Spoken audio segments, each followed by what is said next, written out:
안녕하십니까?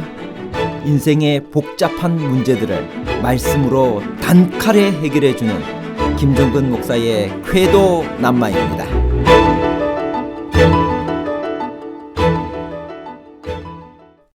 에스더 8장 11절에 그들을 치리하는 자들과 그들의 처자를 죽이고 도륙하고 진멸하고 그 재산을 탈취하는 조서를 모르드게가 실행한 것은 위법적인 방위 행위였나요? 아니면 모르드게의 이 조서는 사실상 이미 하만에게 내려진 조서에 의한 유다인 박멸을 피하기 위한 자기 방어적인 것, 즉 일종의 정당 방위로 표현하고 있는 것인가요?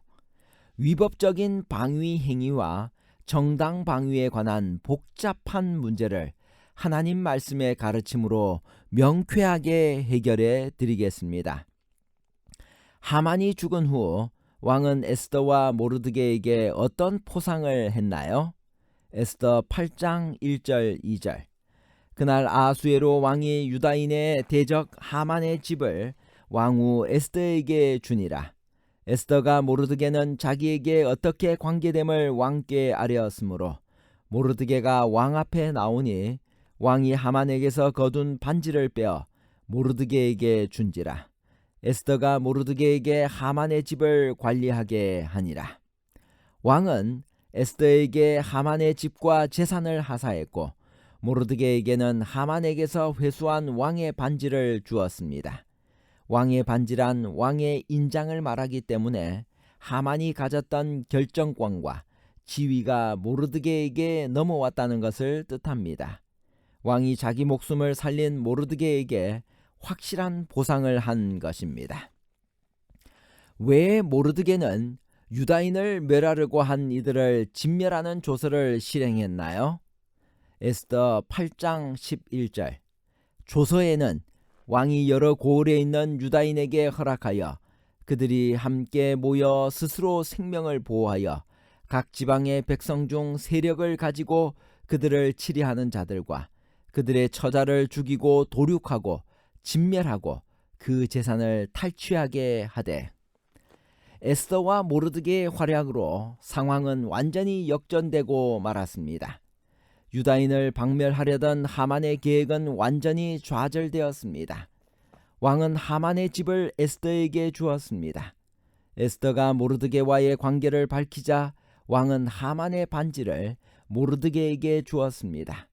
에스더는 하만의 유대인 박멸 계획을 제거하기 위해 유다인을 진멸하려고 꾀하고 쓴 조서를 철회해 달라고 호소합니다. 이에 왕은 자기의 명의로 유다인에게 조서를 뜻대로 쓰고 왕의 반지로 인을 치라고 지시합니다. 이 조서의 내용이 여러 고을에 있는 유다인에게 그들이 함께 모여 스스로 생명을 보호하여 각 지방의 백성 중 세력을 가지고 그들을 치리하는 자들과 그들의 처자를 죽이고 도륙하고 진멸하고 그 재산을 탈취하게 하라는 것이었습니다. 어떻게 이런 조서를 내릴 수 있나요?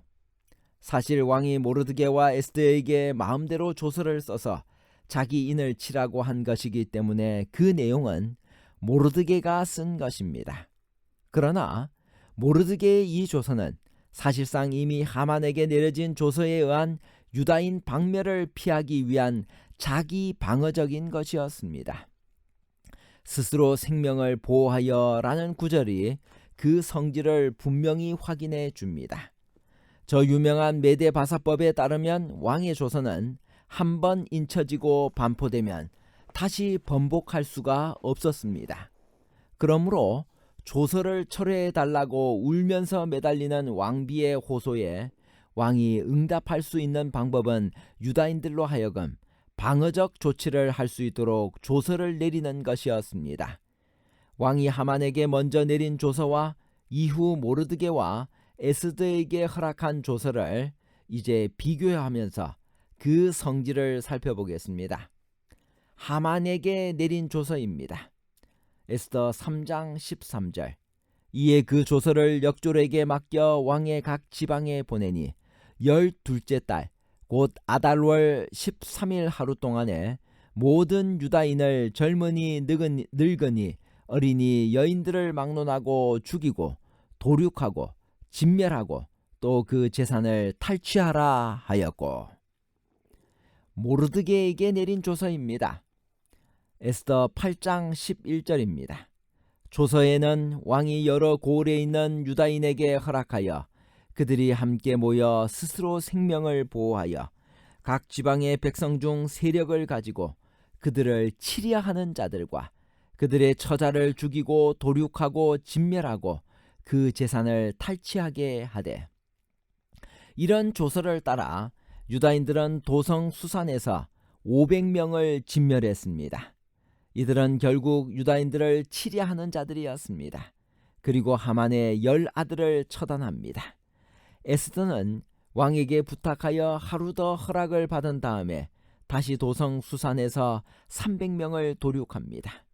여기서 주목할 것은 조서에서는 처자를 죽이고 재산을 탈취하라고 하였지만 유다인들은 그렇게 하지 않습니다. 오직 남자만을 살해합니다. 그리고 재산에는 손을 대지 아니하였더라를 3번이나 반복하여 강조합니다. 도성인 수산성 이외 각 도와 각 지방에서 행해진 전체적인 결과에 대해 16절은 이렇게 요약합니다. 왕의 각 지방에 있는 다른 유다인들이 모여 스스로 생명을 보호하여 대적들에게서 벗어나며 자기들을 미워하는 자 7만 5천 명을 도륙하되 그들의 재산에는 손을 대지 아니하였더라.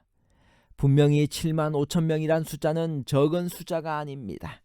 그러나 이 숫자는 대략 1억 명으로 추산되는 인구 중에서 그들을 죽이려고 했던 남자들의 숫자입니다.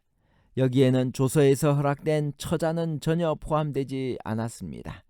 무엇보다도 본문은 다시 한번 이 일이 스스로 생명을 보호하여 이루어진 일이라고 강조합니다. 일종의 정당방위로 표현하고 있는 것입니다. 첫 번째 조서가 발표될 때는 수도인 수산성이 어지러웠습니다. 그러나 두 번째 조서가 발표되자 수산성이 즐거이 부르며 기뻐하였다고 했습니다. 그 이유가 무엇인가요? 에스더 8장 15절에서 16절입니다. 모르드게가 푸르고 흰 조복을 입고 큰 금관을 쓰고 자색 가는 배 겉옷을 입고 왕 앞에서 나오니 수산성이 즐거이 부르며 기뻐하고 유다인에게는 영광과 즐거움과 기쁨과 존귀함이 있는지라. 첫 번째 조서가 야기했던 혼란과는 대조적으로 두 번째 조서가 반포되자 수도인 수산성은 즐거워하며 기뻐했습니다. 이 말은 일반적으로 바사인들이 하만의 잔인한 처사를 싫어하고 유다인들을 동정했음을 암시합니다. 또한 수산에 살고 있는 다른 소수 민족들 역시 첫 번째 조서를 싫어했을 것으로 보이는데, 그것은 장래 어느 때인가 그들도 같은 운명에 처할 수 있다는 것을 의미하기 때문입니다. 결론입니다. 첫째, 에스더 8장 11절에 그들을 치려하는 자들과 그들의 처자를 죽이고 도륙하고 진멸하고 그 재산을 탈취하는 조서를 모르드게가 실행한 것은 위법적인 방위 행위가 아니라 모르드게의 이 조서는 사실상 이미 하만에게 내려진 조서에 의한 유다인 박멸을 피하기 위한 자기 방어적인 것, 즉 일종의 정당 방위로 표현하고 있는 것입니다. 둘째, 저 유명한 메데바사법에 따르면 왕의 조서는 한 번 인쳐지고 반포되면 다시 번복할 수가 없었습니다. 셋째, 그러므로 조서를 철회해달라고 울면서 매달리는 왕비의 호소에 왕이 응답할 수 있는 방법은 유다인들로 하여금 방어적 조치를 할 수 있도록 새로운 조서를 내리는 것이었습니다. 에스더가 성공한 비결은 무엇일까요? 그녀는 먼저 하나님 앞에 나아가 금식하며 간구했습니다. 둘째로 논리보다는 상대편의 정감에 호소했습니다. 셋째, 상대를 존중하고 겸손하고도 부드러운 언어를 썼습니다. 바로 이러한 에스더와 모르드게의 신앙적 태도에 의하여 하나님께서는 특별하게 역사하셨습니다. 그리고 하나님께서는 유다인에게는 영광과 즐거움과 기쁨과 존귀함이 있도록 했습니다. 첫 번째 조서로 말미암아 죽을 수밖에 없었던 그들에게 두 번째 조서가 반포됨으로 말미암아 수도인 수산성이 즐거워하며 기뻐할 수 있었습니다. 이 모든 일을 이루신 분은 하나님이셨습니다. 감사합니다.